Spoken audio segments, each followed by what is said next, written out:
Welcome student. This video lecture is a part of Frozen Public School Digital Learning Program, and today we continue our chapter 8, that is redox reaction, and today we talk about the various methods for balancing and the question which are present in your backside of the textbook. You can see here these are the questions. I enlist some of the questions here. Short answer type questions. Today we discuss only this question so that we can uh, make a strong grip in our on our topics. First question, 36. What is cell potential? The question is belongs to Daniel cell only. Cell potential आप किसे बोलेंगे? The potential difference between cathode and anode is called cell potential. ये 6 question का answer है और सारे questions आप discuss करेंगे अप टू 16 है। दूसरा क्वेश्चन जो आप इजीली 1 मार्क क्वेश्चन है, आप इजीली इसे सोल्व कर सकते हैं। What is the maximum oxidation state of the sulphur? तो आप इसे लिखेंगे, क्वेश्चन नंबर 16 है। What is the maximum oxidation state of sulphur? That is +6। इसका ऑक्सीडेशन स्टेट मैक्सिमम +6 होता है, हमेशा ध्यान रखें। दूसरा क्वेश्चन आप इजीली आपको पता होगा आंसर। क्वेश्चन नंबर 13 है, what do you mean by redox reaction? तो आप इसके लिए कैसे डेफिनेशन देंगे? Those reaction which involve both reduction as well as oxidation is called redox reaction. ऐसी रिएक्शन जिनके अंदर रिडक्शन भी हो रहा हो और ऑक्सीडेशन भी हो रहा हो उसे आप क्या बोलेंगे? Redox reaction. अगला क्वेश्चन बन रहा है यहाँ पर, क्वेश्चन नंबर 15।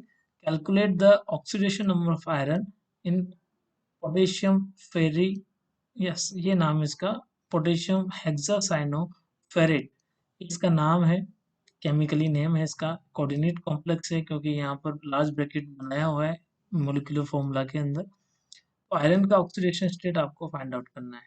तो ऑब्वियसली आयरन का ऑक्सीडेशन स्टेट यहाँ से जो निकल के आता है वो आता है +2। तो ये मुझे पता है, कैसे कैलकुलेट किया ये भी मैं आपको शो करूंगा। देखिए यहाँ आप लिखेंगे पोटेशियम बिलोंग करता है ग्रुप फर्स्ट से, तो 4 मल्टीप्लाई विद +1 प्लस आयरन का निकालना है तो इसे आप x कंसिडर करें और 6 यहाँ पर साइनाइड है। On each cyanide there is a charge -1, तो ऑक्सीडेशन स्टेट ऑफ साइनाइड जो है आप वहाँ लिखेंगे क्या? -1।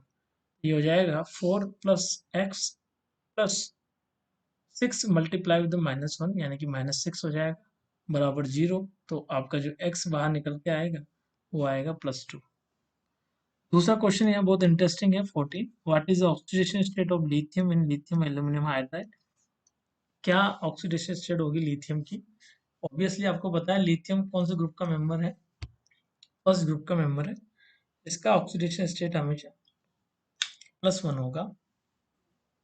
+1 कैसे होगा?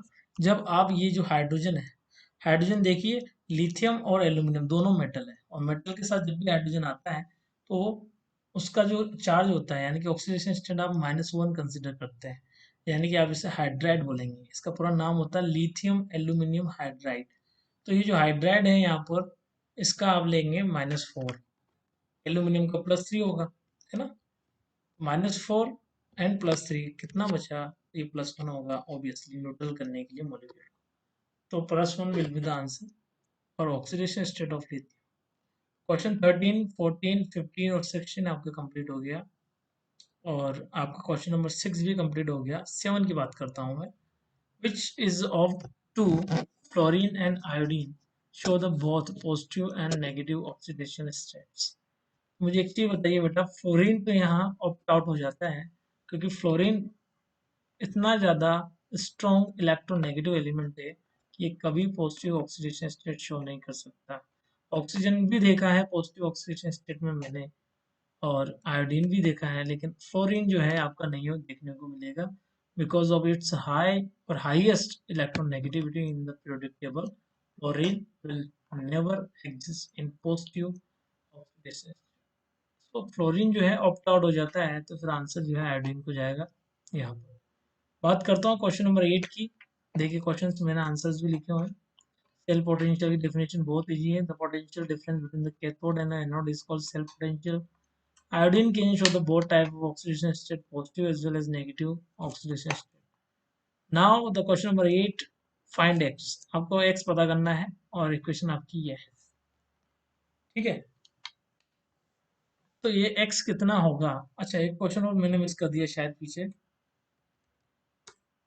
ये वाला क्वेश्चन वही है क्या? Yes, you have to find the x here. ये क्वेश्चन है आपका, क्लोरेट आयन यहाँ दिया हुआ है, ClO negative H2O plus x electron आपका दिया हुआ है, तो नंबर ऑफ इलेक्ट्रॉन्स आपको फाइंड आउट करने हैं जो इस रेडॉक्स चेंज में इन्वॉल्व है।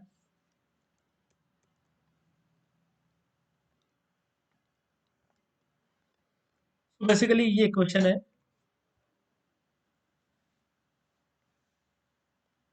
इस इक्वेशन के अंदर आप रिएक्टेंट और प्रोडक्ट साइड पर आप चार्ज कैलकुलेट कर लें, और चार्ज इक्वेट करने के लिए आपको इलेक्ट्रॉन्स के नंबर्स आपको मिल जाएंगे। देखिए किस तरीके से मैं चार्ज यहाँ कैलकुलेट कर रहा हूँ।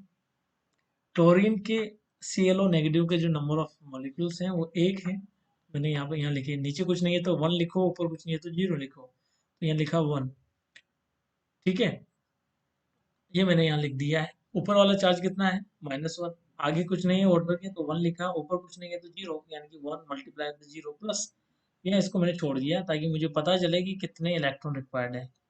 क्लोरीन का केस में नीचे कुछ नहीं है तो वन लिखा, ऊपर कुछ है -1, तो वन मल्टीप्लाई विद -1, या टू लिखा, हाइड्रोक्साइड आयन वन है, टू है तो टू लिखा, और अगर चार्ज यहाँ -1 है तो -1 लिखा। इन सभी को सोल्व किया तो one multiply with -1 gives -1, and to multiply with -1 gives -2, यहाँ जाता है -1 प्लस जीरो, तो यहाँ टोटल ओवरऑल चार्ज आता है -1, और यहाँ आता है -3। मुझे एक चीज़ बताइए आप कि -3 और -1 को बराबर करने के लिए क्या लिखूँ मैं यहाँ पर? तो ये फिल इन द ब्लैंक्स था जिसे मैंने ग्रीन कलर से फिल किया है, यहाँ मैंने लिखा -2। -2, एक इलेक्ट्रॉन के ऊपर चार्ज कितना होता है? पहले तो मुझे ये बताएं किस टाइप का चार्ज होता है इलेक्ट्रॉन पर। इलेक्ट्रॉन पर चार्ज होता है नेगेटिव, और -2 आपको यहाँ चाहिए होगा, तो दो इलेक्ट्रॉन्स आपको यहाँ यूज करना पड़ेगा, तो एक्स की वैल्यू जो निकल के आती है यहाँ से वो क्या निकल के आएगी? 2 यहाँ पर निकल के आएगी। अगला क्वेश्चन के ऊपर मूव करता हूँ। Hydrogen peroxide react to the bromine water, तो क्या रिएक्शन बन रही है? हाइड्रोजन बोरेट यहाँ बन रहा है, साथ में वाटर बन रहा है। तो आपको जो है यहाँ पर क्या पता लगाना था? आपको यहाँ ये पता लगाना है बेटा, रिड्यूसिंग एजेंट कौन है। जब भी आप रिड्यूसिंग और ऑक्सीडाइजिंग एजेंट आप फाइंड आउट कर रहे होते हैं, तो रिड्यूसिंग और ऑक्सीडाइजिंग एजेंट वाले क्वेश्चन सोल्व करने का एक बहुत अच्छा ट्रिक बताता हूँ। रिड्यूसिंग एंड ऑक्सीडाइजिंग एजेंट्स आपको हमेशा रिएक्टेंट साइड में मिलेंगे, यानी कि आपका आंसर जो है इन चार ऑप्शन में से दो पर टिके, आप टिके रहे दोनों रिएक्टेंट्स में से, है ना। तो आप तुक्का भी लगाएं तो रिएक्टेंट साइड पे लगाएं, क्योंकि उसमें आंसर करेक्ट होने के चांसेस ज़्यादा है, क्योंकि आपको पता होना चाहिए रिड्यूसिंग एजेंट और ऑक्सीडाइजिंग एजेंट आपको कहाँ मिलेंगे? रिएक्टेंट साइड में मिलेंगे। अब बात ये हो जाती है कि रिड्यूसिंग एजेंट अगर है, तो रिड्यूसिंग एजेंट का मतलब ये होता है कि those chemical compound which reduces the other while self undergo oxidation, उसका जो ऑक्सीडेशन करें और दूसरे का क्या करें? रिडक्शन करें, that are called reducing agents. So if you see the equation and write the oxidation state of oxygen and bromine respectively, oxygen की आपने ऑक्सीडेशन स्टेट यानी कि पेरोक्साइड में -1 होती है, ब्रोमीन के केस में जीरो होगा, क्योंकि ये डायटोमिक होमोडायटोमिक स्पीशीज है। ब्रोमीन का यहाँ +5 निकल के आता है, और यहाँ आता है ऑक्सीजन का -2।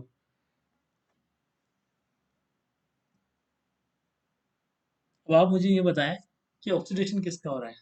ब्रोमीन जीरो से +5 पे जंप कर रहा है, जीरो से +5 हो गया, इंक्रीज हुआ डिक्रीज ऑक्सीडेशन स्टेट में बेटा? इंक्रीज हुआ है। अगर ऑक्सीडेशन स्टेट में इंक्रीज होता है तो उसे आप क्या बोलते हैं कि इसका क्या हुआ है? ऑक्सीडेशन हुआ है। तो जिसका ऑक्सीडेशन हो वो दूसरे का क्या कर रहा होगा? रिडक्शन। रिड्यूसिंग एजेंट यहाँ ब्रोमीन को आंसर जाएगा, तो bromine will be the reducing agent, ठीक है। आगे मूव करते हैं। ऐसा कुछ क्वेश्चन है आपके पास, क्वेश्चन नंबर 10 है, और इस 10th क्वेश्चन में आपका बोला गया है कि इलेक्ट्रोनेगेटिव जो है वाई की ज़्यादा है जेड से, और जेड की ज़्यादा एक्स से, है ना। एक्स के बारे में हालांकि बहुत सारी बुकों में कुछ लिखा हुआ नहीं है, तो मैंने मेरे अकॉर्डिंग इसको अरेंज कर दिया है। वाई की इलेक्ट्रोनेगेटिविटी ज़्यादा है, फिर जेड की ज़्यादा है, फिर एक्स की। मुझे एक चीज़ बताइए, आपको जेड का क्या कैलकुलेट करना है? ऑक्सीडेशन स्टेट टोटल कैलकुलेट करना है, तो ये कोवलेंट मेथड से आप इसे सोल्व करेंगे। अब वाई और जेड वाले बॉन्ड को देखता हूँ, इलेक्ट्रोनेगेटिविटी किसकी ज़्यादा है? वाई की ज़्यादा है। जिसकी इलेक्ट्रोनेगेटिविटी ज़्यादा है, बॉन्ड सिंगल है, तो यहाँ -1 आएगा। इस पर चार्ज कितना आएगा वाई की वजह से, +1। तो -1 और +1 ऐसे लिखा मैंने। फिर जब मैं इस वाले बॉन्ड को देखता हूँ तो जेड और वाई के बीच में, ये देखिए आप बेटा, यहाँ सिंगल बॉन्ड है, इलेक्ट्रोनेगेटिविटी वाई की ज़्यादा है, तो यहाँ कितना चार्ज आएगा, -1। और इस वाई की वजह से जेड पे कितना आएगा, +1। बात करता हूँ इस वाले बॉन्ड की, इलेक्ट्रोनेगेटिविटी ज़्यादा किसकी है, जेड की, तो जेड के ऊपर चार्ज आया -1 एक्स की वजह से, और एक्स के ऊपर जेड की वजह से जो चार्ज आया वो आएगा +1। एज सिमिलर इस वाले बॉन्ड को देखें आप, तो यहाँ पर क्या होगा, इलेक्ट्रोनेगेटिविटी जेड की ज़्यादा है तो इस पर आएगा -1, और एक्स की कम है तो इस पर आएगा +1। अब आप इन सभी को जोड़ लीजिए, कितना आया, +2 और -2 कैंसिल आउट हो गया, तो जेड का जो ऑक्सीडेशन स्टेट निकल के आता है वो आएगा यहाँ पर 0। कितना निकल के आएगा, 0 ऑक्सीडेशन स्टेट यहाँ निकल के आएगा। क्वेश्चन नंबर 11 भी है अपने पास। अमोनियम नाइट्रेट जो आपका कंपाउंड है उसके अंदर नाइट्रोजन का ऑक्सीडेशन स्टेट कितना होगा, ये क्वेश्चन है। अब अमोनियम नाइट्रेट में 2 नाइट्रोजन है यहाँ अवेलेबल, एक तो अमोनियम के अंदर और एक नाइट्रेट के अंदर, आयन के अंदर। तो आप दोनों को स्प्लिट कर दीजिए, एक आयनिक स्पीशीज है तो इसको स्प्लिट करके लिखा आपने, तो बन गया अमोनियम अलग और नाइट्रेट अलग। अमोनियम जो आपके पास आयन है, इसके ऊपर कोई पॉजिटिव साइन है, जो भी आयन के ऊपर चार्ज होता है वो बराबर के साइड लिखा जाता है। जैसे नाइट्रेट है, इसके ऊपर चार्ज -1 है तो इज इक्वल टू के उस साइड आपने क्या लिखा, -1 लिखा। अब नाइट्रोजन की ऑक्सीडेशन स्टेट आपको फाइंड आउट करनी है। नाइट्रोजन की जो ऑक्सीडेशन स्टेट आएगी यहाँ पर, इसको आप मान लें x, 4 आपने लिखा, हाइड्रोजन के ऊपर +1 होता है और इक्वल टू के side +1, x + 4 is equal to 1, x बराबर निकल के आता है -3। तो नाइट्रोजन की ऑक्सीडेशन स्टेट अमोनियम के अंदर होगी -3 और नाइट्रेट के अंदर होगी +5, यानी कि इस कंपाउंड में दोनों नाइट्रोजन पे अलग अलग ऑक्सीडेशन स्टेट है। तो आप इसको इस तरीके से सोल्व करेंगे, ठीक है। आगे मूव करते हैं। एक क्वेश्चन है 12, यहाँ ऑक्सीडेशन स्टेट पूछी गई है मैंगनीज की। तो मैंगनीज की ऑक्सीडेशन स्टेट आप निकाल लें, +6 +4 और +7 आएंगे। इस क्वेश्चन को ऐसे भी दिया जा सकता है एग्जाम में, arrange following manganese compound according to their increasing order of acidic character. तो मुझे एक चीज बताइए, सबसे ज्यादा एसिडिक कौन सा होगा। तो एसिडिक कैरेक्टर जो है, ऑक्सीडेशन स्टेट कैसे गवर्न करती है कि एसिडिक कैरेक्टर ज्यादा उसी का होगा जिसका ऑक्सीडेशन स्टेट सेंट्रल एटम की ज्यादा है। मैग्नीज यहाँ सेंट्रल एटम है और ऑक्सीडेशन स्टेट सबसे ज्यादा यहाँ पोटेशियम परमैंगनेट में है। तो potassium permanganate is the most acidic and most oxidising also. और बाकी जो यहाँ पर दो लिखे हुए हैं, तो सबसे मैक्सिमम ऑक्सीडाइजिंग और मैक्सिमम एसिडिक यहाँ पर पोटेशियम परमैंगनेट होगा। फिर लिस्ट आपका एसिडिक आपका मैंगनीज ऑक्साइड होगा, MnO2। इस तरीके से जो है आज का लेक्चर यहीं कंप्लीट करते हैं। I hope you enjoy this video lecture and समझ में आया होगा आपको, और ये आपके टॉपिक्स पे और ज़्यादा कमांड करेंगे ये क्वेश्चन। तो ये एनसीईआरटी बैकसाइड क्वेश्चन ही है, मैंने देखिए फोटो क्लिक करके आपको सेंड किए हुए हैं, क्लिक भी किया है मैंने फोटो, ये देखिए ये आपकी बुक का ही है और इसी को मैंने एक्सप्लेन किया है, आगे भी करूँगा। तो इस तरीके से जो है आपको कोई प्रॉब्लम नहीं होने वाली है और टॉपिक अच्छे से समझ में आएगा। So this is all about today lecture and I will continue the chapter in our next video.